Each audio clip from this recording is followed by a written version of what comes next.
जोहार गी सनाम को नवा आर मिटेंग वीडियो रे आपे सनाम को शगुन दाराम। तिहिन दो कना 30 जून जहां अबो शांताल समाज लगी अडी मारांग दिन।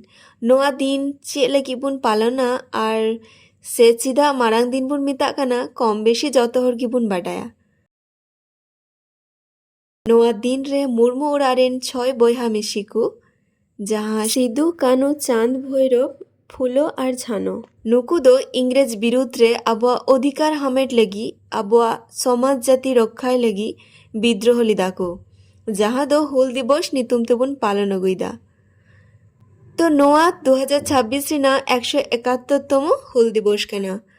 तो आपे सनाम को इन्या तरफ खोन हुल जोहार। तो नोआ हुल दिवस रे इन्या पड़ावा कना हेल्थ टीम ड्यूटी माने वही फर्स्ट एड ट्रीटमेंट लगी कोई इनवाइट अकालिया।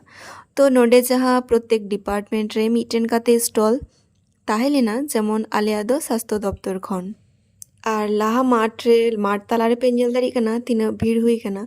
तो ओंडे किछु स्पोर्ट्स रेना आयोजन ताहे कना ओना कोगे कोराव दा को। तो काजाक सितुंग कारामते आले दो बाले चलाव कना नोडे खन गिले नेल दा। तो नेल दाड़ी कना पे नेतो दो 12टा बजे कना और नेतो बरन को एहो अकना। तो आलिया ड्यूटी मुचाद रे आलिया लांच रेना व्यवस्था हो ताहेलेना। तो तिहिन दो नोडे गिन मुचाद इदा ᱧᱟᱯᱟᱢᱚᱜ ᱟᱵᱚᱱ ᱟᱨᱦᱚᱸ ᱢᱤᱫᱴᱮᱱ ᱵᱷᱤᱰᱤᱭᱳ ᱨᱮ। तो बाय बाय।